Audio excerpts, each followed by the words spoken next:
El análisis del dato está en el día a día de prácticamente todos, tener la máxima información posible, lo más objetiva posible para tomar mejores decisiones. Los clubes ya están cambiando mucho la naturaleza de su vínculo con el dato y cada vez tienen más información técnico-táctica. A mí me interesa qué pasa con ese pase, si es un pase vertical, si es un pase que retrasa el balón, si es un pase horizontal, si es un pase que rompe líneas. Con el fútbol, con los datos se identifican patrones. Nuestros ingenieros hace ya tiempo que trabajan con IA, que nadie pierda la cabeza con todo esto. O sea, es un complemento de lujo.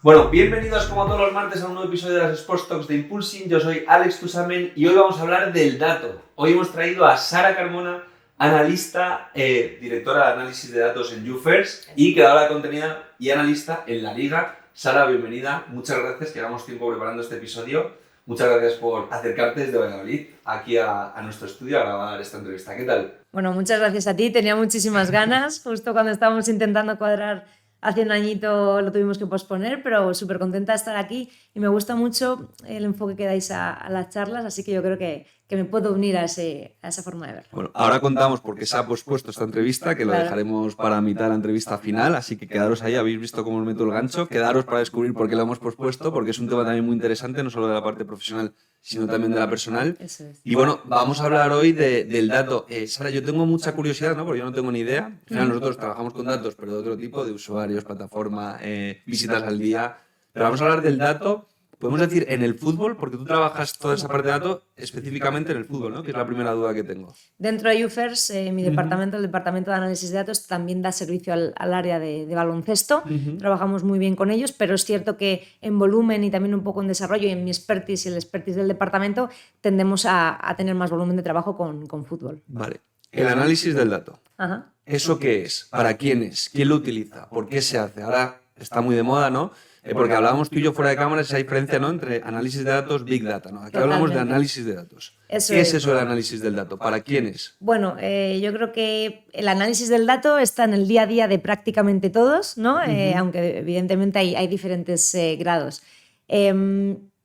Nos pasamos el día tomando decisiones, miles al día, aunque no nos demos cuenta. Cuanta más información tenemos, mejores decisiones tomamos, ¿no? Entonces, un poco a lo que tiende este análisis de datos, en concreto en mi agencia, en YouFirst, es tener la máxima información posible, lo más objetiva posible para tomar mejores decisiones. Es decir, que la gente no piense en el mundo del dato como algo abstracto, como algo inconcreto, al revés. En el foco en el que tendremos y que tenemos se especializará de una forma concreta. Es decir, si hay que mover a un jugador en mercado, el dato intentará avalar las cualidades de ese jugador en el mercado y objetivizarlas.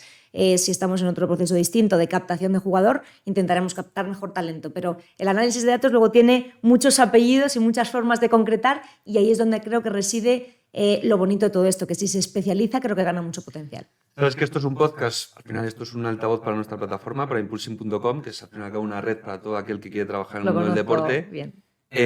Pero claro, tú cuando hablas de esos análisis de datos, ¿para quiénes? Es decir, ¿quién puede trabajar aquí? Porque tú has estudiado periodismo. Eso es. Has hecho los deberes antes de que vengas. Estudias periodismo y acabas trabajando en análisis de datos. ¿Eso cómo ha sido esa evolución y qué hay que hacer para trabajar hoy en día en datos? Bueno, empiezo con ese inicio porque fue curioso y responde a una necesidad, que es lo que tú dices. ¿Sí? ¿No? Intentar ubicar una necesidad y completarla pues, con formación o con ese movimiento laboral. Yo muy jovencita, con 19, 20 años, salgo por primera vez en televisión, en un programa deportivo de la televisión de Castilla y León, y en ese momento en el que yo sentía que controlaba lo que le estaba pasando al Real Valladolid, controlaba la competición, veía mucho fútbol, pero te expones a un contexto en el que hay muchas personas con mucha más trayectoria que tú, con mucha más experiencia que tú, y tu discurso tiene o intentas que se ponga a su nivel de valor. Es decir, oye... Cuando dices que le estaba pasando al Valladolid, te refieres a... Deportivamente, eso sí. Hablando desde un plano de comunicación, periodismo, de objetividad, de transmitir Efectivamente, información. una tertulia en la que más o menos estás enterada de la actualidad del equipo al que vais a analizar en esa tertulia. Y en ese momento, yo era muy jovencita y en varias ocasiones incluso se llegaba a hablar de temporadas en las que yo no había nacido. Es decir, eran periodistas muy contrastados, entonces yo me hice la pregunta, ¿qué puedo hacer yo? Para diferenciarte. Primero para diferenciarme, eso es, después para especializarme y después para que mis argumentos ganen valor. Al final la autoridad de un argumento pesa mucho y ahí es cuando en este proceso de pensar y de grabarme e ir viéndome, ¿no? Para mejorar también las técnicas comunicativas, me di cuenta que necesitaba un pasito más. En paralelo conocía a una persona allí en Valladolid que es ingeniero y que empezaba a analizar el juego con datos o las tendencias de la liga con datos. Me encantó, me pilló avanzando en la carrera. El TFG lo hice sobre el análisis de datos en ese entorno. Ya el TFG lo hiciste sobre eso, sí, Sí, recuerdo que no teníamos bibliografía con la que compararlo, ni muchísimo menos. No había ChatGPT. Nada. Ojalá, bueno, pero nada de eso. Y a raíz de ese TFG, pues sí que me metí mucho en el mundo desde el punto de vista más de investigación, ¿no? De conocer las fuentes de primera mano. Tuve un trato excepcional con proveedores importantes que ahí me dieron la mano de una forma muy altruista y que luego hemos empezado a trabajar juntos. En paralelo conozco a los chicos del Sport Data Campus, que para mí ahora es sin ninguna duda la mejor plataforma de la formación en materia de datos deportiva, para mí, de Europa por lo menos. Y un poquito fui desarrollándome de la mano del dato sin quererlo, pero yo creo que inconscientemente lo quería. Fui focalizando mis intervenciones con un argumento de dato, pero no todo. Es decir, yo si analizaba el juego metía 4 horquillas basadas en datos que creo que me autorizaba más en esas ideas. Y poquito a poco pues, se fue creando una bola en la que, aunque el dato para mí siempre es un complemento, bueno, ha sido un punto diferencial. Con 18 y 19 años ya eras consciente de que te tenías que diferenciar, especializar, o que había gente más potente que tú. Por gente supuesto. con 18 y 19 años, al fin y al cabo, está en la universidad, la carrera en una FP y no tiene ni idea al fin y al cabo. ¿Tú cómo tienes ese grado de consciencia de aplicar todo eso ya a nivel profesional? Es decir, ¿en tu casa ya eso te lo inculcaban o eras tú directamente por entrar en contacto con esta gente que estás hablando? ¿O cómo fue también el ser consciente de que tenías que ir ahí? Fíjate, yo creo que de las primeras cosas, los primeros miedos que sientes sacando la carrera de periodismo, y en aquel momento yo creo que más, todo el mundo te hacía saber, uno, de la competencia y después de la competitividad del entorno, ¿no? Mucha gente queriendo... ¿Se inculcaba eso? Yo siempre lo viví, esa tensioncilla en la carrera siempre se nos hizo saber, y en aquel momento las redes sociales eran una anécdota. O sea, yo recuerdo... Estaría medio empezando, ¿no? Yo recuerdo que Twitter, algún profesor lo mencionó. 2010-2011 empezaste tú la carrera, ¿no? Efectivamente, justo por ahí, un poquito más avanzado, 11-12. Facebook llegó masivamente a España en el 12, igual que Twitter, o sea, imagínate. Pues imagínate, yo recuerdo que en mi carrera en comunicación organizacional no se trataba en las redes sociales, y yo no sé la cantidad, el porcentaje de mi generación que se dedica en comunicación de entidades con redes sociales. Entonces, claro, sabíamos la competencia, pero todos aspirábamos a un medio de comunicación, sin saber lo que se venía, ¿no? Y ahí en ese punto de diferenciación, yo creo que me metí en ello sin ser consciente, pero sí que intentaba, lo que era mi objetivo número 1, es lo que ahora llamamos networking, que en aquel momento era intentar estar en todos los sitios posibles, pues en eventos que hacía la universidad, en todos, me da igual que fuese de cine turco, fui a uno y yo iba, pues, y conocías gente. Un evento de marketing que hubo en mi ciudad, medio importante, pues ibas, y oye, soy estudiante de periodismo, ¿puedo hacer una nota de prensa al evento y se la envías a los medios? Cosas así, en bucle empiezas a hacerlas, y cantidad de contactos random, ¿no? Que decimos ahora que hice en aquel momento, que pasan los años, pasan 10, 15 años, y nos reímos porque sigo en contacto con estas personas y nos volvemos a encontrar en eventos importantes. Que muchas veces es lo más difícil, no hacer el contacto, sino mantener el contacto. Totalmente de acuerdo. Oye, y el análisis de datos, ¿qué datos son los que vosotros sacáis, por ejemplo, desde YouFirst, lo que nos puedas contar? ¿Qué datos son los que te piden? ¿Quién te los pide? Porque claro, hablamos del dato, pero ¿qué dato? ¿Cómo lo sacas? ¿Qué recursos utilizas? Es que aquí hay muchísimo, aquí hay un berenjenal. Totalmente. Fíjate, yo hay una cosa que además inculco mucho en mi equipo y trabajamos mucho en la agencia. El foco para mí no es qué dato voy a usar, eso va a llegar después. Lo primero que tenemos que analizar muy a fondo es la situación. Vale. ¿Quién nos pide la información? ¿A dónde va a llegar? ¿Hacia dónde va a ir esa información? ¿Y quién la va a recibir? Porque depende de quién la vaya a recibir, la vamos a contar de diferente forma. ¿Me explico? Y en base a eso lo sacas. Claro. O sea, no creáis datos, tenéis ahí un pool de datos enorme, sino que vosotros, oye, ¿quién me lo pide? ¿Para quién me lo pide? Y en base a eso empieza a trabajar. Está muy personalizado, eso es. Tenemos un muy buen proveedor, que si quieres luego hablamos de ello. En este caso trabajamos principalmente con Bisoccer Pro. Entonces primero analizamos en caso quién me pide la información, qué agente es, si me va a pedir un agente, qué va a hacer con esa información. No es lo mismo que vaya a ser para una dirección deportiva en mercado o directamente va a llegar a un jugador. Si ese agente está más o menos materializado y acostumbrado a trabajar con nuestro material. Y una vez tenemos todo eso claro, que normalmente el rodaje te hace conocer a todos ellos, ya sabes a quién va, a veces me lo pide el departamento de comunicación. Entonces, dependiendo de esto y analizando el caso, ya pensamos qué datos vamos a mostrar. Y somos muy puristas con el dato, es decir, no vamos a ir solo a por el dato bueno ni a por el malo, porque no hay datos buenos ni malos, los datos escriben. Y normalmente que un jugador tenga es objetivo, y sobre todo que un jugador tenga unos u otros datos no solo depende de su potencial, depende de qué quiere jugar su equipo y qué le pide su entrenador. ¿Quién te pide los datos? ¿Te los pide un agente, un club? Te los piden, o sea, al fin y al cabo, agente y club, ¿no? Serían las dos properties que te lo pueden pedir más. Es mi agente, normalmente son los agentes de la compañía. O de jugadores. Eso es, los que te dicen, oye, tenemos esta situación y quiero, pues. Los propios tuyos de You First. Claro. Con un atleta vuestro. Por ejemplo, o porque se van a sentar por primera vez con un jugador.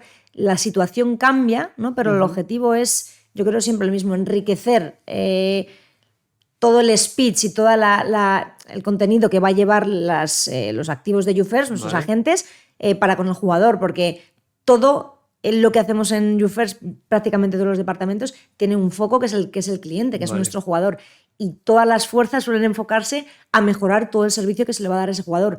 ¿Por medio de quién? Pues normalmente sus agentes, pero por ejemplo nosotros trabajamos muchísimo con el departamento de comunicación de la empresa. Si se va a negociar una entrevista de un jugador con un medio, muchas veces la responsable de todo esto me dice, Sara, vamos a hablar de Fabián con este medio. Haz un breve análisis que creas que puede nutrir el speech del periodista, también en beneficio, ¿no? Si los datos son potentes, de nuestro jugador. Entonces es un conjunto de acciones que cada semana se van mezclando y, por ejemplo, la semana pasada o hace 2, viendo un poco el resumen de todo lo que habíamos hecho en la semana, habíamos trabajado prácticamente con todas las oficinas de la compañía y para varios medios de comunicación. Entonces, cuando yo entro en la agencia, esto era algo un poco raro.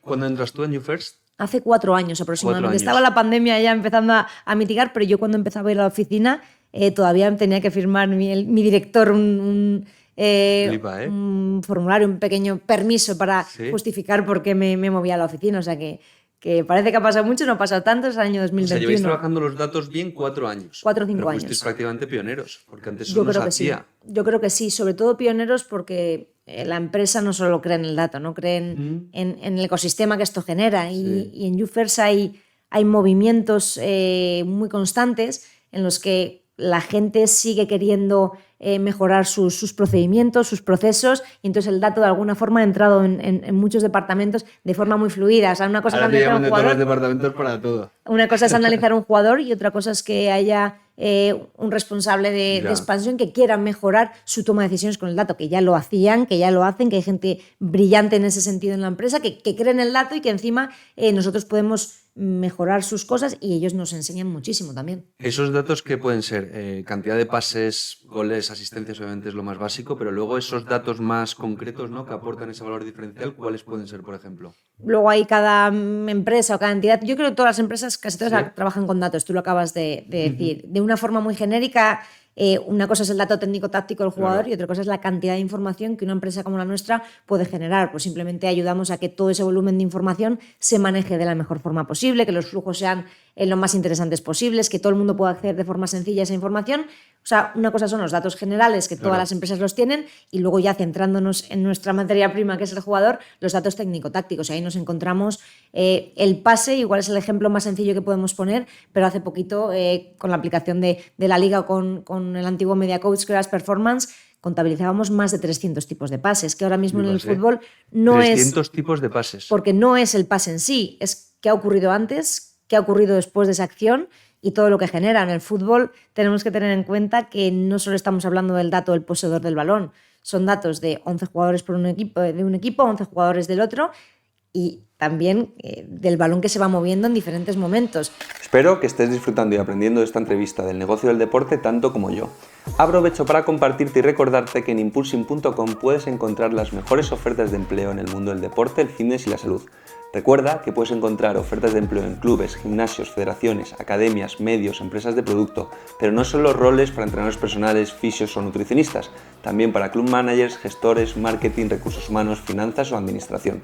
Todas las ofertas de empleo las encontrarás en impulsing.com.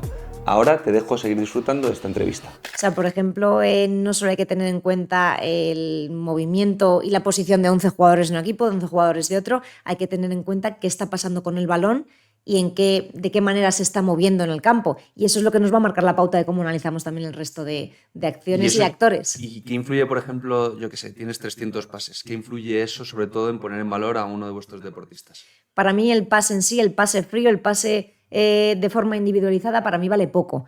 A mí me interesa qué pasa con ese pase. Primero, se acaba en gol, se acaba una asistencia. Y antes que eso, si es un pase vertical, si es un pase que retrasa el balón, si es un pase horizontal, si es un pase que rompe líneas, si es un pase tras el cual se genera una acción de peligro, si es un pase que cambia la orientación del juego, si es un pase que hace que la jugada o la transición ofensiva vaya más o menos rápido, si es un pase que cuando nace por una banda crea más peligro que por otra.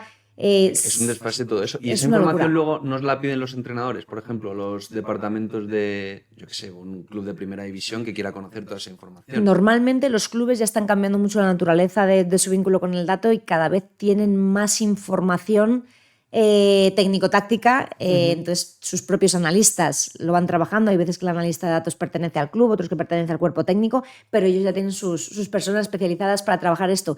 Y yo imagino que a veces cuando la agencia manda informes de datos, muchas veces no solo la reciba el director deportivo, sino que sea capaz de redireccionar ese informe a la persona especializada en datos del club, en ese caso. Lo que es súper interesante es que vuestros agentes os piden esa información. Es decir, oye, Sara, que me voy a reunir con este club para tratar de hacer, yo que sé, un traspaso de este futbolista. Mira, necesito esto, esto y esto. Y eso es lo que tú trabajas muy de cerca con él, ¿no? Porque una cosa es el dato, que es lo que dices tú, es objetivo, pero imagino que aquí hay un storytelling también enorme, ¿no? De comunicación. Mira, justo me lo has quitado de la boca el storytelling. Para mí no es lo mismo que un jugador nuestro, o es un agente nuestro, diga que tenemos un jugador muy potente, que por supuesto que lo será, pero yo creo que ese speech, y esto lo hago yo mucho en la universidad, puede cambiar si argumentas con datos. Una cosa es decir que Fabián Ruiz es un jugador excepcional. Fabián Ruiz, jugador del PSG, para los que excepcional no y de YouFirst. La selección española. Y no es lo mismo decir eso que decir que es el jugador de la competición anterior en su posición que más destaca en pase clave, en pase profundo, en pase que rompe líneas, en acciones que cambian la dinámica del juego, en rivales superados por pase, en acciones absolutamente vitales para la creación de peligro, que encima luego asiste y marca, ¿no? No es lo mismo decir que tenemos un jugadorazo que decir que tenemos un jugador puntero en el centro del campo, para mí de las 5 grandes ligas, y argumentarlo con datos. Para mí es una forma de que la información fluya de una forma muy potente también como lo hacían ellos, pero con argumentos diferentes de valor como es el dato. ¿Cuál es la parte más importante entonces en todo este trabajo de análisis de datos? ¿Es comunicar? ¿Es sacar el dato? ¿Es saber comentarlo? ¿Es saber filtrar esa información específica que te está pidiendo desde alguien dentro de la empresa a un agente? O sea, ¿para ti dónde está el foco en todo el trabajo que haces tú en el día a día? Yo, dando por hecho que toda la parte que tiene que ver con el trabajo del dato ya tiene que estar muy bien hecha, para eso contratamos a los mejores proveedores y para eso incluso en el equipo tenemos ingenieros que son una pasada. Yo doy por hecho que la parte de recolectar el dato, de trabajarla, de visualizarla, ya va a estar muy bien. Es un trabajo de años, ¿no? Pero yo por formación profesional, en ser periodista, yo pongo mucho foco en la interpretación del dato por un lado, en la que creo que lo vital es saber del juego que vas a analizar, y después en la comunicación del mismo. Es decir, yo intento que el dato, ya sabiendo que me llega de la forma más veraz y más objetivizada posible, a partir de ahí trabajar mucho cómo voy a contarlo y quién va a recibir esa información. Me explico. Yo sé que hay agentes que quieren algo más visual, más impactante, más corto, porque ellos ya van a nutrir su discurso, y hay otros agentes que son más analíticos, que lo que quieren es un informe con más gráficas, más minucioso, con más criterio en métrica avanzada. Eso depende. Entonces, para mí gran parte del trabajo es saber qué quieren, por qué y quién lo va a comunicar mejor de diferentes formas. Sé que hay agentes a los que hay cosas que les motivan y les llaman la atención y creen que lo van a hacer un discurso más potente de una manera, y otros que simplemente te llaman y quieren contigo confirmar 4 datos concretos y 4 criterios que les va a hacer comunicar mejor, ¿no? Oye, ¿esta pasión tuya por el fútbol? Porque se te ve un poco a la cuando la forma de comunicar, la forma de hablar, cómo vives toda la parte del dato, además cómo lo conoces, cómo lo controlas.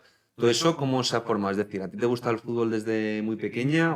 Sí. ¿O cómo ha sido, o sea, porque toda esta evolución, ¿no? Periodismo, comunicación, pero sigues haciendo, que ahora hablaremos de todas las cosas de la liga, pero ¿cómo ha ido evolucionando allí? O sea, ¿esto de dónde viene esta pasión por el fútbol y el dato? Mira, yo creo que viene desde que soy muy pequeñita. Sí. Mi tío jugó al fútbol de forma profesional, él es Juan Carlos. Él fue en lateral destacado del Dream Team, jugó aquella final del 92 mítica con Cruyff. Vale. Entonces, desde que soy muy pequeñita, el fútbol Mis padres no son súper aficionados al fútbol, pero de alguna forma me pasaba el día con mis primos y nos pasábamos el día con un balón, los 4. Entonces, son palabras mayores. Claro. Entonces, para mí el fútbol forma parte de mi infancia, del juego. Luego yo recuerdo ir prácticamente todos los fines de semana con mis padres al parque y yo iba mi padre me lo dice siempre, tú eras una niña pegada a un balón. Entonces jugaba al fútbol primero. ¿Jugabas también? Por entretenimiento, luego jugué un poco de forma más profesionalizada, federada, pero yo cuando me empiezo a jugar al fútbol, yo recuerdo cuando ya di el salto a fútbol 7, era la única chica del club y yo no tenía ni un vestuario en el que poder cambiarme. Los árbitros me dejaban antes el vestuario, me cambiaba, sacaba la mochila, la dejaba donde podía y luego es que la se volvía puede, a para recoger. quien no lo sepa, las chicas, yo es que me acuerdo cuando jugaba también en élite de pequeño, por ejemplo, nosotros cuando jugábamos contra el Español, en el Español había una chica que era Marta, que luego ha sido profesional muchos años, ahora el Fútbol Club Barcelona de selección muchos años, y Marta jugaba contra nosotros también hasta infantiles. Claro, podíamos jugar con una... Creo que se puede todavía hasta infantiles, ¿eh? Puede ser. Ahora con el peso del fútbol femenino, que ha crecido, claro, es que... Ahora por suerte tienen su cabida en un equipo femenino, ¿no? Ahora hay competiciones, que antes no había competiciones de fútbol femenino. Para mí era un éxito ver a otra chica en un equipo, que creo que me pasó 1 o 2 veces en un montón de años, y después cuando sigo jugando pues ya te federas, ¿no? Y vas avanzando de alguna manera. A mí yo creo que me dio la vida entender el juego. Vivir el fútbol en el campo, estarás de acuerdo conmigo, no tiene nada que ver que verlo desde un plano televisivo o verlo desde la grada. Ver el fútbol al pie de campo es muy complicado. Yo creo que eso ahí me dio cierta soltura. Luego, para mí un plan normal era ver partidos, ver fútbol. Y bueno, lo que a veces enfocas como un trabajo el futuro, para mí era mi día a día. Entonces me encantaba el fútbol. Cuando ya voy enfocando la carrera de periodismo, a mí lo que me volvía loca era hablar en público, ¿no? Aunque mi sueño era ser pediatra, o sea que no tenía nada que ver. ¿Qué dices? Sí. Y a última hora cambié a periodismo, imagínate todo el cambio, pero me apasionaba hablar en público, me apasionaba el fútbol, entonces fue algo muy natural, ni lo busqué, ni nunca dije, me voy a especializar en esto. Me salió solo, ¿no? Y las oportunidades que luego fui encontrando, yo las enfocaba de forma inconsciente al fútbol. ¿Cómo llegas? Esto al fin y al cabo, igual, nosotros, red de empleo profesional para gente que trabaja o quiere trabajar en el sector. ¿Cómo llega alguien a ser directora de análisis de datos en una empresa como YouFirst? O sea, ¿cómo has llegado ahí? ¿Cómo ha sido esa oportunidad? ¿Cómo es la estructura ahora de tu equipo? ¿Cuántos sois en el departamento? Que me van surgiendo preguntas. Normal. Se me va a quedar corta la hora. Bueno, si yo termino en YouFirst, o empiezo en YouFirst, mejor dicho, es porque los profesionales que desarrollan la empresa creen en el dato, ¿no? Yo creo que lo primero es que alguien crea en ello. Apuesten por ello y hay muchas formas de hacerlo.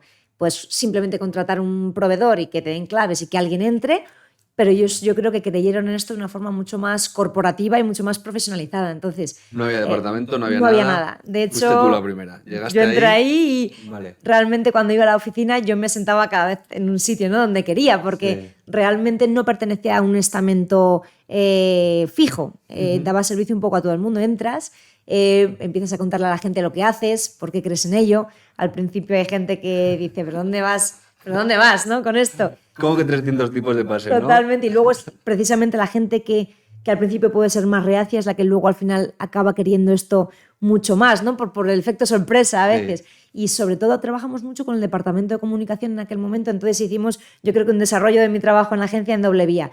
Primero, poquito a poco iba trabajando con los agentes o con diferentes directores, y después comunicación iba creando contenido también en redes con mi trabajo. Entonces poquito a poco el agente decía, pues igual lo que han hecho de Luis Alberto también lo quiero de un jugador mío, ¿no? Entonces poco a poco íbamos desarrollando toda esta idea, que además yo siempre lo digo, yo cuando entro en YouFirst no tengo estructurado todo como está ahora, porque yo desarrollo un trabajo también en base a lo que ellos piden, siento que necesitan y me ayudan a desarrollar. Yo creo que hemos hecho el departamento todos juntos, un montón de compañeros que con peticiones, con ideas, con peticiones de mejora, y también yo intentando culturizar en torno al dato, pues he ido construyendo un departamento que para mí ahora es una pasada, es una gozada. Somos ahora mismo... Sí, te iba a preguntar quiénes sois, cuántos sois, qué hay que hacer para trabajar ahí, qué tipo de perfiles son. Eso es, ahora mismo somos 3 compañeros, ¿de acuerdo? Vale. Más 3. Yo más 2. Vale. Uno de ellos es ingeniero informático, especializado en automatizaciones. Es una maravilla, David, que además acaba de ser papá hace poquito y es para mí el principal valor del departamento, sin ningún tipo de duda. Es él, para mí el eje de todo lo que pasa. porque yo soy periodista, pero trabajo con código y trabajo con números y yo no tengo su capacidad, evidentemente, pero sí que hablamos el mismo idioma para pedirnos lo que necesitamos. Con lo cual, está David, el ingeniero, ahora tenemos a Edu, que empezó de prácticas, igual que David, y ahora forma parte del equipo. Edu, aunque no se formó en criterios informáticos o de ingeniería, no es ingeniero, él estudió DADE, pero muy materializado con el análisis numérico. Hizo después un máster y muy materializado con el código y adora el fútbol y el baloncesto, igual que David, con lo cual, bueno, pues son los dos motores de mi departamento, sin duda. Para mí las claves que tienen estos dos chicos, primero dominan el juego, entienden de baloncesto y entienden de fútbol, los dos, y luego me aportan mucho más, que es una visión también mucho más analítica. Hay una cosa que digo mucho. Para mí hay dos cosas importantes. Por supuesto, uno, que dominen el deporte que vamos a analizar. Eso es vital. Claro, es que eso te iba a preguntar justo ahí. Eso es clave. Es decir, ahí no se puede trabajar si no dominas y entiendes cómo funciona el fútbol o el baloncesto. Es que es imposible. Sería una barbaridad, porque yo creo que para mí la clave que yo he tenido a la hora de hablar de datos con la gente más de fútbol es que intento hablar su idioma. Claro. Tienes que empatizar a muerte. Si es que el al final dato... lo que has dicho tú al principio se me ha quedado guardado, que es ¿para qué? O sea, es decir, ¿esto para qué es? Pues para dar un mayor valor a nuestro cliente. ¿Quién es nuestro cliente? Los jugadores. Totalmente. Y luego yo creo que en muchos momentos la gente de fútbol, de verdad, los que llevan años formando parte de dinámicas de equipo y de vestuario, yo creo que sentaba relativamente mal que llegase alguien con un ordenador y millones de datos a decirles lo que tenían que hacer y encima en otro idioma. Entonces, a veces esa distancia que ha habido entre el fútbol y el dato, esa polémica o ese choque, yo creo que es normal que un vestuario es muy cerrado y un entrenador o un jugador de primera división o de élite es muy de su gremio. Y que el dato está al servicio del fútbol. Sí. Entonces, si yo puedo aprender a hablar su idioma, y cuando hablo de ese idioma es poder hablar de fútbol, no con aspectos súper panenquita, claro. ¿No? Pero que no es lo mismo decir que un jugador ataca o que el equipo está en fase ofensiva. No es lo mismo hablar de cómo se recolocan los jugadores, hablar de una transición defensiva. Es decir, es totalmente diferente. El entrenador, cuando ve en sus diálogos y en su idioma, ve embebidos datos, creo que lo ve mucho más sencillo que si tú mandas un informe de 25 hojas, haces así, mandas el informe y te olvidas, al revés. Es algo tan sencillo también a veces como decirle a la gente, al entrenador o al compañero, ¿cómo quieres que te mande esto?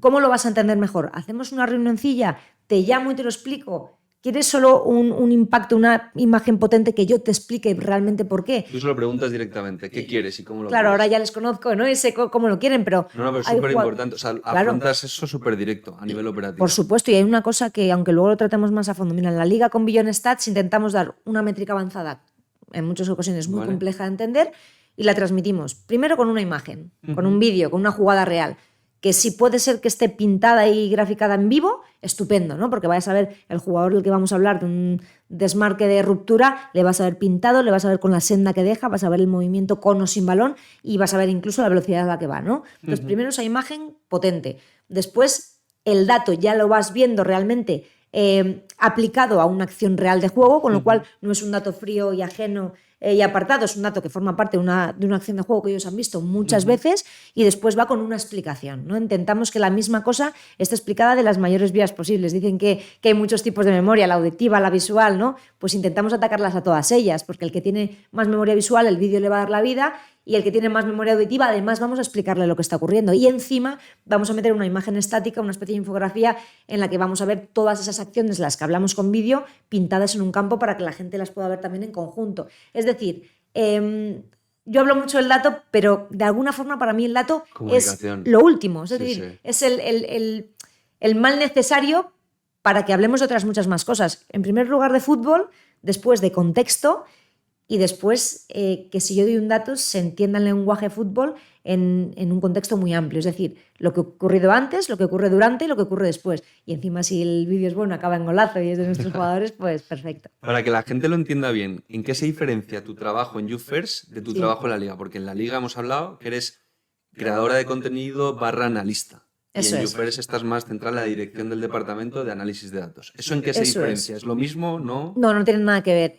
En la Liga, junto al proyecto de Beyond Stats, junto con Microsoft, lo que hacemos es trabajar con métrica avanzada, que junto con Microsoft Copilot es una pasada. Lo que era el antiguo Media Coach, ahora es Performance y con Microsoft es un entorno de datos brutal, es métrica avanzada muy bonita. Vale.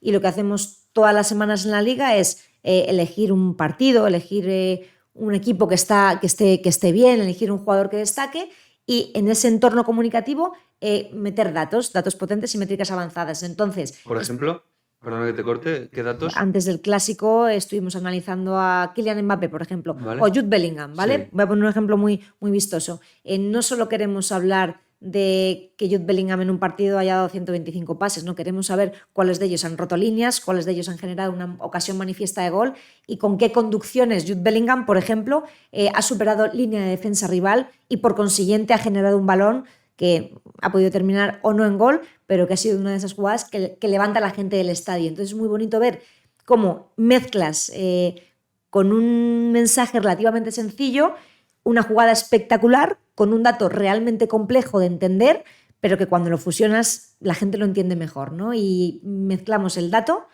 con el espectáculo y con la creación de contenido. ¿Y ese contenido a quién está dirigido en la liga, en Beyond Stats? Es un público genérico y abierto. En su día teníamos una web en la que metíamos un montón de datos cada semana y ahora se ha convertido en un programa de YouTube con A través de partes, vídeo todo. eso es, con partes un poquito más cortas, pero que es una gozada, porque claro, podemos mostrar las acciones de juego.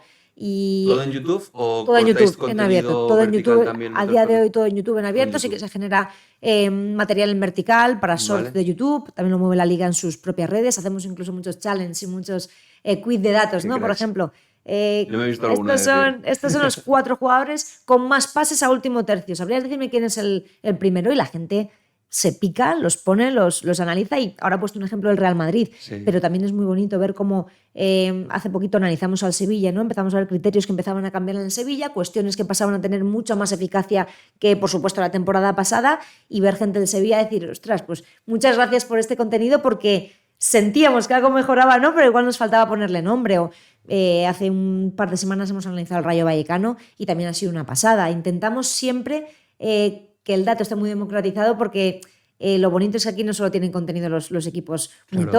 top, lo analizamos a todos los equipos de la liga con una democratización en torno al dato que es muy bonita porque hay equipos igual en los que no estamos tan acostumbrados a escuchar un análisis del juego como el que hacemos porque, bueno, igual no tienen la cuota de pantalla que pueden tener otros. Así que el dato democratiza en este sentido. Joder, es que también lo que cambian esos dos roles, en YouFresh o en la liga. Sí. En uno trabajas más el B2B, es decir, más la parte empresarial, es decir, de cómo ayudar a generar negocio y cómo ayudar, ¿no? a Eso a es. vuestros clientes en YouFresh, y en la liga, por lo que me estás contando, Crear contenido. es crear contenido directo al fan, podemos decir, ¿no? Porque quien Sí. lo consume eso más puede ser el fan. También es bonito, ¿no? Porque al final, claro, siempre hablamos, nosotros por ejemplo con Impulse lo hemos vivido, que ahora estamos metiendo a bastantes clubes, Sí. hoy se han publicado ofertas en el Valladolid, el Málaga, Qué bueno, va a pues entrar mira. también el Villarreal, confirmado, o sea, lo digo ya porque han creado la página.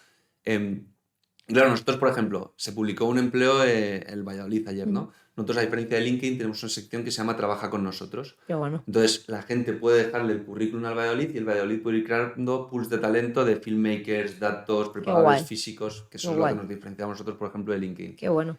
Entonces, claro, el Valladolid actuó ayer su Trabaja con nosotros, ayer del día que se está grabando esto hablo, y a lo mejor en 10 horas habían visto el empleo 1.300 personas. Qué pasada. Entonces, a la Qué leche en pasada. ese sentido, claro. Y a lo que vas viendo con todo eso es que los clubes de fútbol, o sea, el trabajo que tienes tú Sí. en esa creación de contenido, es que, claro, tú hablas de un Valladolid comparado con un Real Madrid, pero es que Valladolid, toda la población de la ciudad de Valladolid es hincha del Valladolid, Por decirlo. supuesto. Y claro, estamos hablando de a lo mejor, yo qué sé, 250.000 personas de la ciudad de Valladolid, que es una burrada. Claro, que lo Totalmente. dices así comparado con Madrid y Barça, que son entidades a lo mejor globales, de masas globales, pero es Eso que los es. clubes de fútbol hay pocas, digamos, entidades, ya no hablo deportivas, pocas entidades a nivel empresarial que generen la base de fans, ¿no? A nivel Por de supuesto, consumir por un supuesto. contenido. Tú creas a lo mejor para el Cádiz algo, me lo invento, pero es que te está viendo todo Cádiz. O Totalmente. sea, ese vídeo lo puede ver todo Cádiz, ¿no? Es tu target a lo mejor. Es muy bonito porque lo que estás diciendo, primero segmentas perfectamente tu público objetivo. Sí, sí. Te van a entrar aficionados generales, por supuestísimo, te va a entrar el aficionado del equipo que se va a enfrentar la semana que viene al equipo que has analizado, por supuesto, pero generas un engagement muy natural y muy orgánico con gente que realmente sigue a ese equipo, que de otra forma es muy difícil, ¿no? de enganchar este nexo entre Claro, claro. tu contenido y el receptor más idóneo para todo ello. Y es muy bonito porque pocos equipos no te dan ese feedback de que la gente lo sigue y sobre todo que yo creo que está recibiendo un contenido bastante diferente. O sea, es decir, pero hablando de las diferencias que puede tener este contenido para YouTube o mi trabajo en YouFirst, yo creo que lo bonito de todo esto es que si nos vamos al punto más superficial, todo tiene que ver con algo que se comunique lo mejor posible para que llegue de la mejor forma posible y para que la gente crea en ello. Una vez ya sientes que la persona, tu espectador o tu compañero, cree en ello y lo ve necesario para argumentar su trabajo posterior, ahí sigues avanzando, ¿no? Pero en todo ello, para mí, la clave es que se entienda de la mejor manera posible y que crean en ello, por ¿Y supuesto. para ti cuál es la mejor forma de comunicar? ¿El vídeo?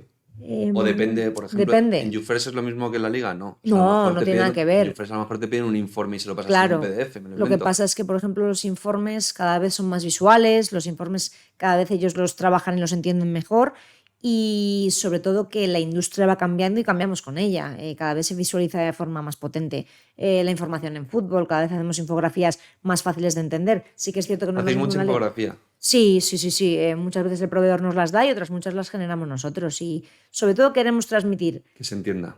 Que se entienda y que sirva para algo, o sea, que sea una información con un fin común, que sea o mejorar la credibilidad de un agente, eso por supuesto, pero después también que se entienda más el juego de un futbolista en concreto o como en la Liga crear contenido para mí muy atractivo de cosas que igual no ves viendo un partido pero que están ahí y encima que el dato da servicio para ellas. ¿Qué ejemplos de contenido creáis en la Liga? Ponías este ejemplo de los 4 más, pero ¿algún ejemplo que nos puedas dar de cosas? ¿Cómo creáis ese contenido? ¿Hacéis un brainstorming previo a cada jornada o cómo...? Al principio, en las primeras jornadas de Liga, siempre hay un brainstorming, siempre debatimos mi compañero Robert y yo, y pues yo creo que ahí tenemos que tratar a este equipo. Y yo digo, pues igual puede ser este otro porque ha ganado el otro día. Bueno, el motivo que sea, nos va a dar unos protagonistas. Sí.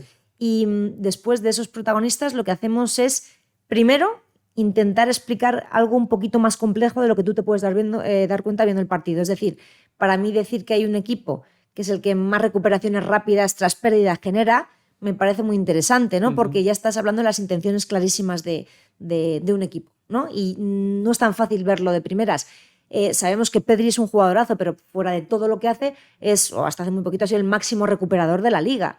Cuando es un tío que al final lo que pensamos... No es consciente de eso. De lo que pensamos a bote pronto con Pedri es que es un grandísimo gestor de balones en ese centro del campo avanzado y que es un gran filtrador de balones en profundidad, ¿no? Pero es que va muchísimo más allá. Es que dispone muchas veces de esos balones porque los recupera. Y no solo damos este dato, sino que lo mostramos con un vídeo. Además de ese vídeo que está pintado en el propio directo o en el propio vídeo que mostramos, además de eso mostramos todas estas recuperaciones de forma estática en una infografía en el campo. Y además de todo esto, Robert y yo lo explicamos en vivo y vamos añadiendo este material interactivo a esa explicación. Es decir, intentamos detectar algo en el campo que creamos que sea atractivo. Para nosotros es atractivo todo, ¿no? Cualquier dato que sea una pedrada, sí, pero... te tienes que poner muy en la piel del fan. ¿Qué Totalmente. quiere el fan, no? Porque igual yo puedo pensar que Impulsion es una maravilla, pero como no se utiliza estoy fastidiado. Y sobre todo que hay una cosa que ocurre. Yo me paso el día tratando con este tipo de métricas y doy por hecho que todo el mundo las tiene que entender y que las tiene que conocer. Claro. Y ni mucho menos. A mí me vino muy bien de estar en Estudio Estadio un par de temporadas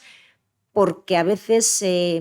daba criterios demasiado técnicos. No te entendían. Yo daba por hecho que todo el mundo iba a entender que son acciones de alto impacto y te dabas cuenta que gente que llevaba más de 20 años siendo referencia en el sector te miraba y te decía, pero esto exactamente qué es. Y es gente hiperformada y súper potente. Aquí esto me vino muy bien para decir, quieto, o sea, igual es mejor no mencionar este criterio tan técnico, ¿no? Y saber decir, con quién hablas. Pero claro, en la tele te puede estar viendo tu tía o te puede estar viendo el analista del segundo equipo del Real Madrid, que esto nos ha ocurrido en alguna ocasión. Entonces dices, vale, a ver de qué forma, sin banalizar el contenido ni simplificarlo al máximo, hago que sea atractivo, pero que a la vez no pierda la esencia del criterio más técnico, porque para eso son datos avanzados.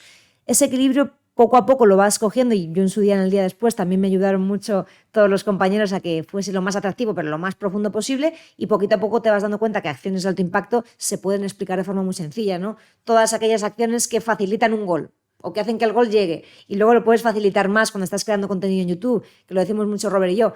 ¿Sabes? Cuando estás viendo un partido tienes esa sensación de uy, que la jugada avanza, que se empieza a generar peligro, que hace 2 segundos el balón estaba circulando, transitando en su propio campo y parecía que no. Esas sensaciones, intentar meter el dato más complejo en el feeling más superficial que puede tener alguien que está tranquilo en su casa intentando entretenerse viendo un programa deportivo.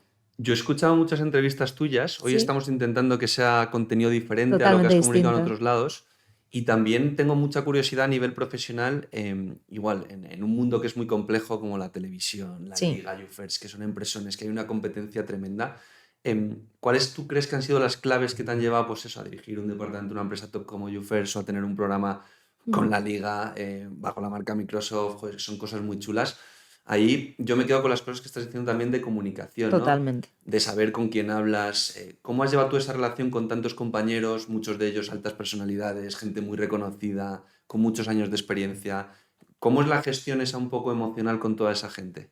Mira, yo aquí diferenciaría dos Ujú. perfiles. El perfil más técnico, el perfil de puro fútbol. Sí, Lo primero que yo recibo de ellos cuando ya me meto en materia es un comentario muy prototípico que es, o sea, estás hablando de fútbol, ¿no? Y esto puede parecer, pero es un comentario sí. reiterado, ¿no? Vale, o sea, que estás hablando de esta transición, estás hablando en lenguaje más futbolístico. Ujú. Eso por un lado. Que la persona más de césped no crea que porque vaya a hablar de datos voy a dejar de hablar de fútbol, ni mucho menos, Ujú. al revés, es un ente unitario, es Sí, lo sí. mismo, ¿no? Y luego, en las partes más corporativas, el que se me entienda sin necesidad de sacar 5 ordenadores o de tener que hablar de cuestiones o de código que ellos no van a entender. Es decir, Claro. que ellos confíen en que el proceso que yo he seguido para extraer esa información es potente, es verdad y es el mejor que podemos tener, pero que de alguna forma mi discurso, por un lado, nutre alguna necesidad que ellos hayan podido encontrar y después que les ayude a ser mejores en su trabajo. Ujú. Tenemos mucha tendencia a creer que el dato va a terminar o la inteligencia artificial va a acabar con muchos trabajos. Bueno, también va a empoderar muchos otros. Es decir, un gran entrenador es un gran entrenador, pero si además un gran entrenador se nutre del dato en diferentes facetas del juego, en diferentes facetas de su día a día o en diferentes momentos de su organigrama semanal, igual, aunque la mejora no sea muy grande, igual es un poquito mejor o por lo menos está un poquito más adaptado a la industria actual. Esto no quiere decir que yo le vaya a hacer mejor o peor, lo que yo creo es que va a ser un entrenador más completo, porque en muchas ocasiones en muchas ocasiones es realmente difícil, diría que imposible, viendo un partido retener todo lo que ocurre. Es que es inviable, es que lo que el ojo ve es una cosa Nada, nada. y luego lo que acumula es otra. Y Es una luego, locura. ¿Cómo eh, utilizas tú la IA, por ejemplo, ahora en el día a día? O sea, ¿tienes alguna aplicación muy concreta? Nosotros, por ejemplo, la IA la utilizamos, pongo un ejemplo práctico para la gente de marketing, cuando la gente busca, por ejemplo, nosotros palabras clave, ¿no? Empleo sí, deporte o trabajos deporte. Nosotros le decimos a la IA, oye, qué palabras, ¿no? cada vez que te pregunte alguien por esto, dile que en Impulsing puede encontrar esto y Ay, esto qué y esto. bueno. Entonces vamos metiendo toda la información de Impulsing así, que eso es el SEO actual, ¿no? Fuera del Eso posicionamiento. es. Tú la IA, o sea, por ponerte un ejemplo práctico, tú la IA, por ejemplo, ¿qué aplicaciones le puedes dar a tus trabajos?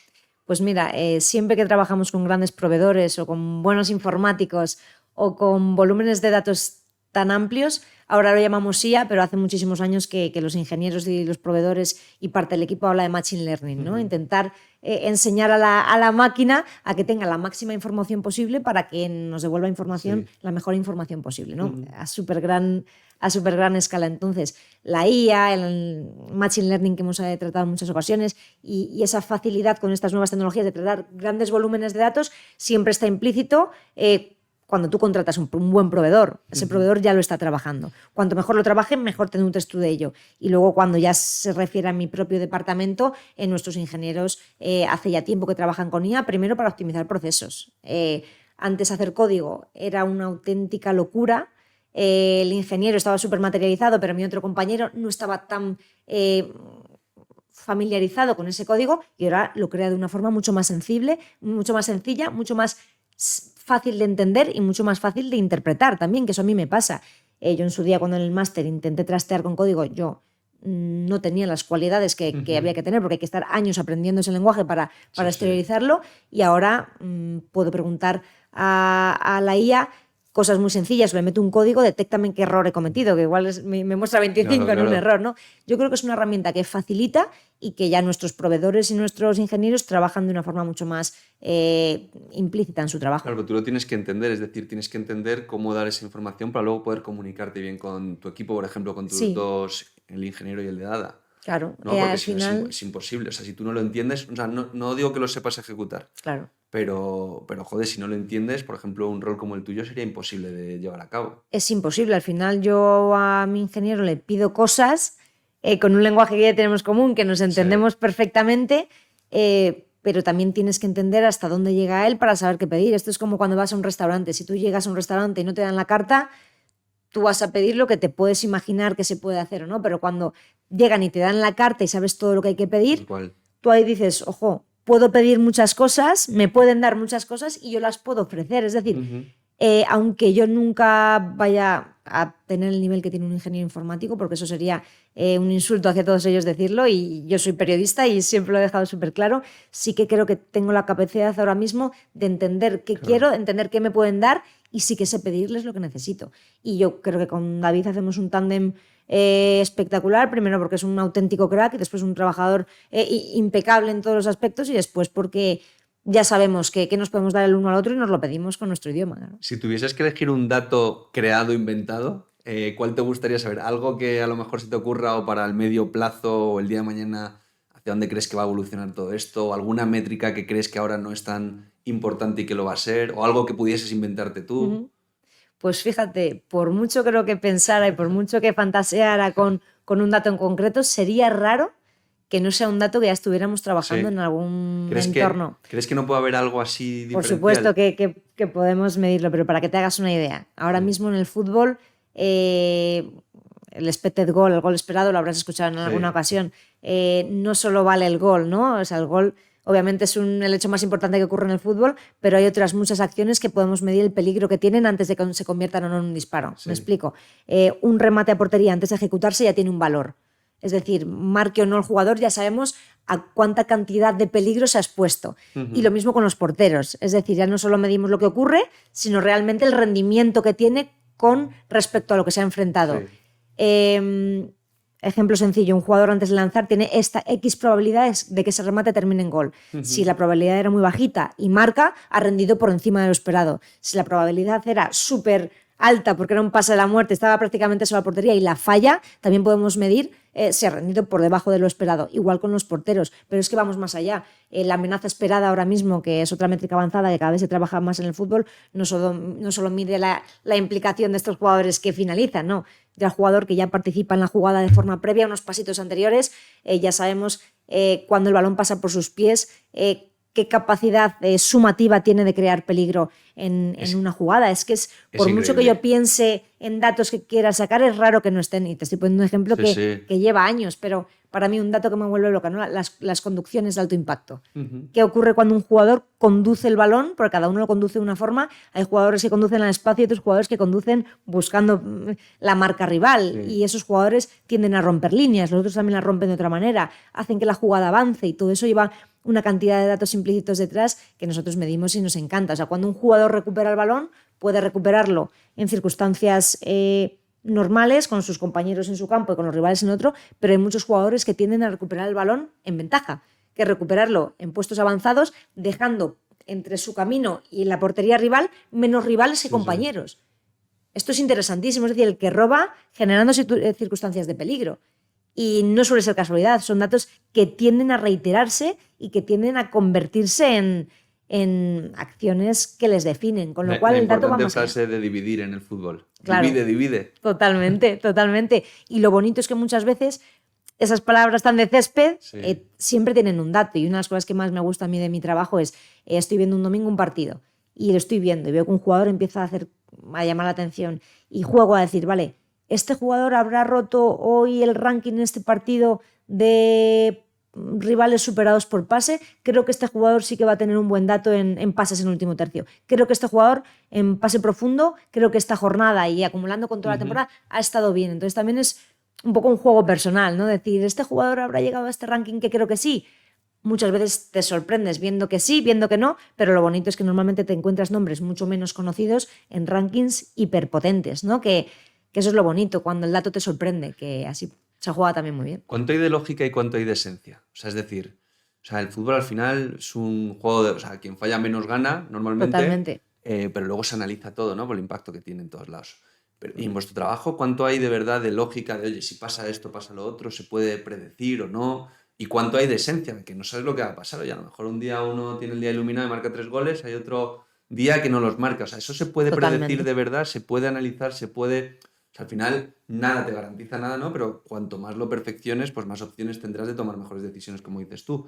Pero ¿es verdad tan importante medir todo el detalle y puede influir tanto en tu experiencia? Mira, lo primero que hay que entender con respecto a este tema es el fútbol no es baloncesto, el fútbol no es balonmano, el fútbol es un deporte de habilidades abiertas, puede pasar prácticamente cualquier cosa, en el que además la acción que lo decide todo, que es el gol, pasa muy pocas veces. Y te digo más, algo que rompe cualquier tipo de algoritmia que quieras trabajar, ¿no? Vinculante en el fútbol.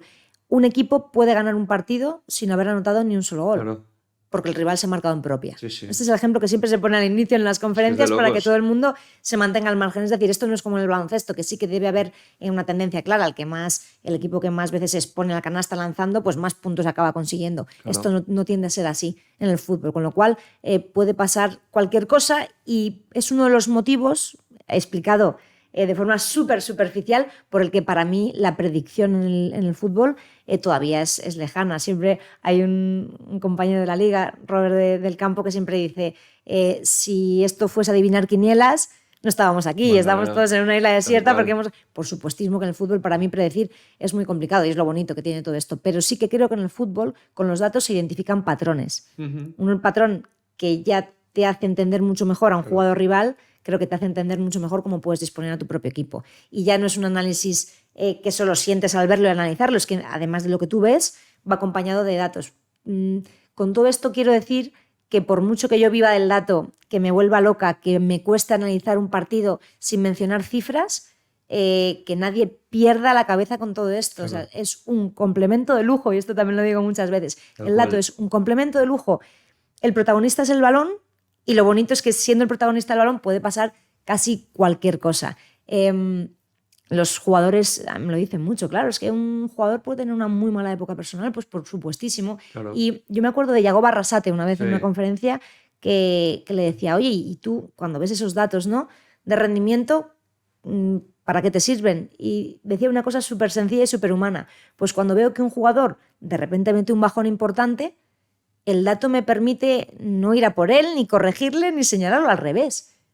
Ir a preguntarle, oye, tío, ¿qué pasa? Que estoy viendo que hemos bajado un poquito en estas altas intensidades, ¿no? Y te das cuenta que ese dato tan frío que a veces nosotros trabajamos viene de otro lado. Le sirve a uno de los mejores entrenadores a nivel nacional para acercarse a la parte más humana de un jugador. Y recuerdo que en esta conferencia en la que estuvimos con Gaizka Garitano, estaba Yago Barrasate y estaba Xabi Alonso cuando entrenaba la Real Sociedad B.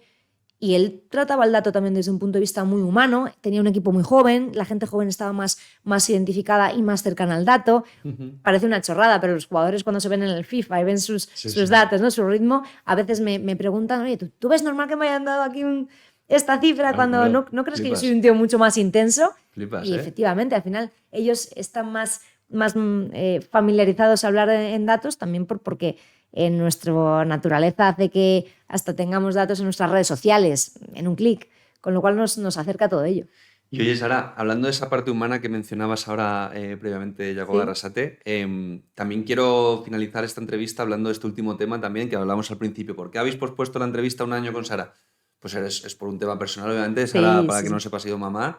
Y te quería preguntar también por esa parte, ¿no?, que muchas veces no se le da, o sea, hablamos aquí de temas técnicos, totalmente, de la parte profesional, pero ahora has sacado el tema humano. Y también te quería preguntar, claro, tú ahora mismo, ¿cómo es tu día a día? Es decir, trabajas en la Liga, trabajas en YouFirst, son dos entidades que muy bonito de cara al público, pero súper exigentes. Entonces, tienes un hijo de 1 año, vienes en Valladolid, vienes a Madrid, o sea, ¿cómo compaginas todo eso para... la mujer en el deporte está ganando muchísimo peso. Totalmente. Y cada vez más, y nosotros también tratamos de traer a profesionales referentes como tú para comunicar todo eso, ¿no?, y hacerlo visible. ¿Cómo te organizas tú? Es realmente complejo, yo siempre lo digo, yo creía, ¿no?, que trabajaba mucho antes, he sabido realmente lo que es el sacrificio y el esfuerzo personal y físico cuando he sido mamá, porque esto no tiene un botón de pausa, no tiene un pero. Eres madre 24 horas y sin embargo, bueno, pues tu empleo te permite mínimos momentos de desconexión. Entonces yo sí que me he dado cuenta que parte de todas las palizas laborales que yo me he dado desde que era estudiante, en mi cabeza tenía un objetivo de, oye, yo quiero ser mamá, era uno de mis sueños, y me encantaría llegar a la maternidad habiendo vivido laboralmente lo máximo posible para intentar poder vincular las dos cosas y permitirme relajarme mínimamente en la parte profesional para ser mamá. Gracias a Nico, a mi niño, que todavía tiene un año, lo cumple dentro de pocos días, es la primera vez que yo he aprendido a delegar. Yo, antes, por mucho que tuviera compañeros, les pidiera cosas, quería meter mano hasta en la última coma del último informe y cambiar algo porque sí, porque al final te crees que tú llevas más años y que lo haces de otra manera. Y con la baja de Nico, aunque no ha sido una baja súper estricta porque siempre he estado vinculada con mis compañeros, he aprendido a delegar y te das cuenta de que cuando tú te has formado con unos criterios, tu equipo también se ha formado con los suyos y son muy potentes también. Entonces, con Nico he aprendido a delegar. Yo creo que he dado más autonomía al equipo. A la vez con mi niño, pues imagínate, es que yo enfocaba parte de mi vida profesional el día de mañana a ser mamá. Y es que es mucho más fuerte de todo lo que te cuentan. Es que es una locura, es lo mejor que te pasa en la vida, sin ninguna duda, pero es que son 24 horas de ver crecer a una personita que cada día, te diría, cada 5 horas, hace algo nuevo. Y dices, ostras, aquí no hay datos que valgan, aquí no hay algoritmia, esto es un desarrollo puro, es igual de alocado que de bonito. Y me ha venido también muy bien laboralmente porque empatizas de otra forma, primero con los que han sido papás o con los que lo van a ser. Priorizas mucho también las cosas importantes de la vida. Un disgustazo tremendo que podía ser si antes en un informe había algo que no me acababa. Ahora relativizas. No pierdes profesionalidad en una parte, pero te asientas en otra. Y sobre todo para todas las mujeres, que yo creo que muchas de nosotras, a mí me pasa con mis amigas, enfocamos ya a cierta edad gran parte de nuestra vida laboral pensando que algún día querremos ser mamás. Y es que conciliar es realmente complicado. Y aquí las empresas tienen un papel importante. YouFirst, en ese sentido, no creo que haya sido ejemplar, ha sido lo siguiente. Te hacen poner los pies en la tierra, el Departamento de Recursos Humanos te dicen, deja de hablarme de esta tontería, que lo importante está en tu casa. Es decir, no te obsesiones con esto, que va a salir igual si mandas el email a las 11 de la noche, pero céntrate también en lo tuyo. Y cuando te ponen los pies en la tierra desde tu compañía, pues lo disfrutas muchísimo. Y claro, ahora también hay, o sea, yo te quiero sacar un tema en ese sentido de que, claro, tú, por ejemplo, que eres una persona que tú y yo nos conocemos ya de un par de años, pero claro, tú, por ejemplo, ¿cómo mantienes ese hambre, ¿no?, que transmites? Sí. Porque tienes hambre de seguir creciendo, pero también con esa parte personal. ¿Tú crees que es posible seguir creciendo y seguir haciendo cosas laboralmente a tope, o ese hambre, ¿no?, esa, digamos, ambición, motivación, como lo quieras llamar, de seguir creciendo y dando pasos agigantados como has ido dando tú hasta llegar donde estás, es compatible con el tener un hijo? ¿O cómo lidiar con eso, ¿no? Porque muchas veces se dice, no, yo vivo para trabajar, yo trabajo para vivir, ¿no? Al final yo creo que no es una cosa ni la otra. Ni la otra. O sea, a mí me encantaría tener todo también, pero también tienes que ser consciente de dónde estás, cuáles son tus cargos, pero también, yo qué sé, o sea, que no es solo tener un hijo o solo trabajar, ¿no? Totalmente de acuerdo.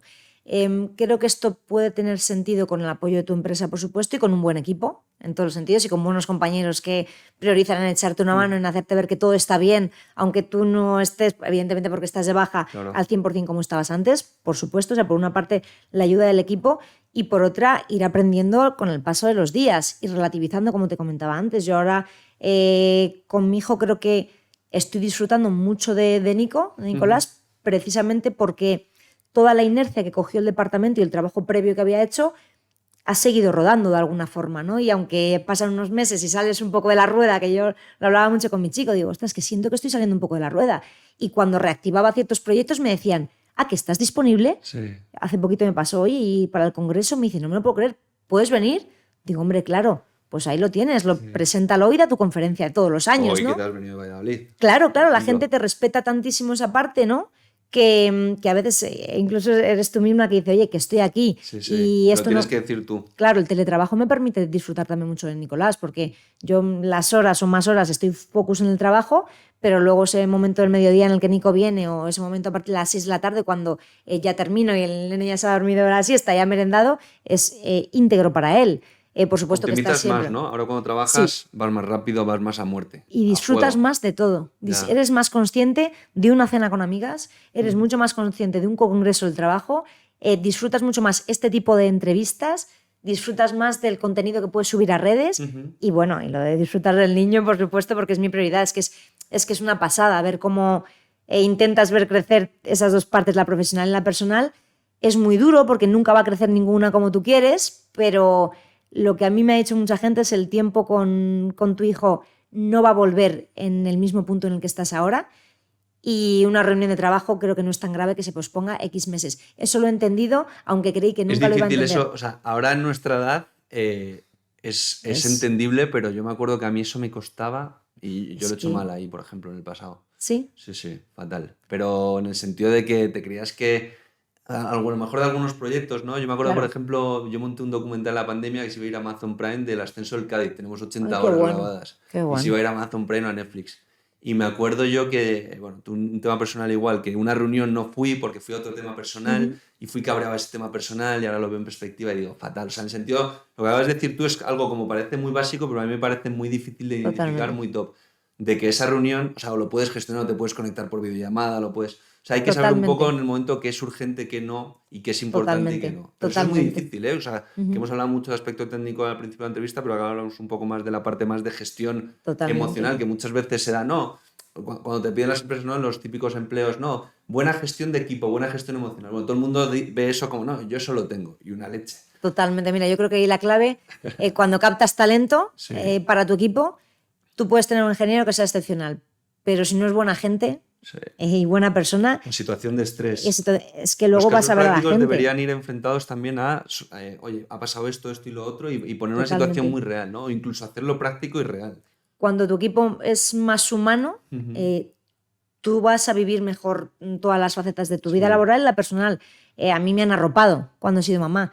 Y de la misma forma que intento arroparles a ellos cuando ahora que lo ha sido David o lo que sea. Pero el tema de conciliar, lo que estabas diciendo, a mí hay alguien que me han dicho en muchas ocasiones, Nico va a ser bebé estos meses. Sí. Y luego no. Y esa reunión... Raro es que no venga parecida, pero Nico va a empezar a hacer cosas totalmente diferentes. Y es cierto que te vas a algún viaje con un cargo de conciencia inmenso. En ese caso, mi familia, mi chico y todo están volcados para que el niño esté de la mejor manera posible. Te están continuamente mandando vídeos. Yo voy pidiendo vídeo, foto, videollamada todos los días. El niño tiene prohibidas las pantallas. Pero si mamá está fuera trabajando, va a haber una videollamada, ¿no? Porque es así, porque es que para mí es humano ahora mismo tener que hacerlo. Entonces, claro, es decir, ¿cómo puedes disfrutar más de tu hijo? Pues habiendo sido lo más humana posible antes y que tu empresa tenga esa creencia también, ¿no? Pero realmente complejo. Al final estoy intentando mostrar una escena idílica en la que se pueden hacer las dos cosas, pero digamos lo que digamos, esto es un discurso muy Mr. Wonderful. Es jodidísimo. Una de las dos partes tiene que perder un poco. Sí. Y cuando pierdes mínimamente tiempo y oportunidades en la laboral, te mata porque se hace bola el pensamiento. Pero cuando ves la cara del niño y dices, oye, he llegado tardísimo, dices, mañana no puedo estar tan tarde aquí porque él ya... ¿no? Claro, y él se va haciendo un ente independiente, pero yo esto lo tengo que vivir ahora. Y a mí la maternidad al principio me pareció durísima, porque de alguna forma veía el contraste real, de haber perdido mi ritmo de antes. El inicio me pareció que por mucho que te lo cuenten, yo no sabía lo que era, aunque era mi sueño, no sabía lo que era realmente.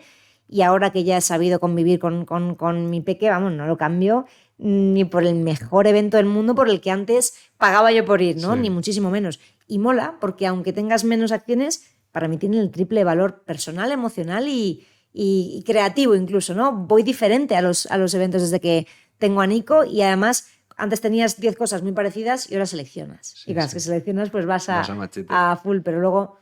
Es cierto que también cuando veo que en alguna cosa me he desinflado, pues vuelves a escribir y a reactivar, ¿no? Ves que las redes de alguna forma han parado un poco, pues tienes que intentar volver a ser tú. Pero bueno, al final es una mezcla de circunstancias que se van dando, pero lo que es prioritario es que hay muchas mujeres que estarán viéndonos que estén enfocando parte de su vida en el futuro ser mamás y que no se sabe cómo se hace, es que nadie te enseña. Yo siempre digo que disfrutar al máximo antes de todo lo que hagas para intentar también disfrutar al máximo todo cuando vengan el peque, los peques o bueno, intentar... que la palabra conciliación deje de ser ese término tan abstracto para que sea una realidad y que sea pues disfrutar de todo al máximo porque empiezas a valorar todo diferente, claro. Y por cerrar, Sara, la entrevista, que esto yo que sé, es una masterclass, o sea, al fin y al cabo, como estamos hablando siempre de todos los temas laborales y demás, pues esto es un tema laboral que también es que realmente es un tema laboral, sí. Que la gente entienda bien cómo se compagina todo esto y que no es nada fácil. Y por cerrar, un consejo que le darías a alguien que quiera trabajar en el mundo del análisis de datos, ¿qué tiene que estudiar? ¿Dónde se tiene que formar? ¿Qué habilidades tiene que tener? ¿Tiene que ser ingeniero? ¿No? Me cuesta mucho, ¿no? Es decir, dar un consejo, porque no creo que sea nadie para dar consejos, pero bueno, la experiencia es cierto que me ha ido mostrando diferentes circunstancias. Mira, yo siempre digo una cosa. Bueno, en una entrevista a Outsiders, esto sí que lo quiero comentar, expresé que me costaba mucho encontrar ingenieros que supiesen de fútbol o que supiesen analizar el juego de forma profunda.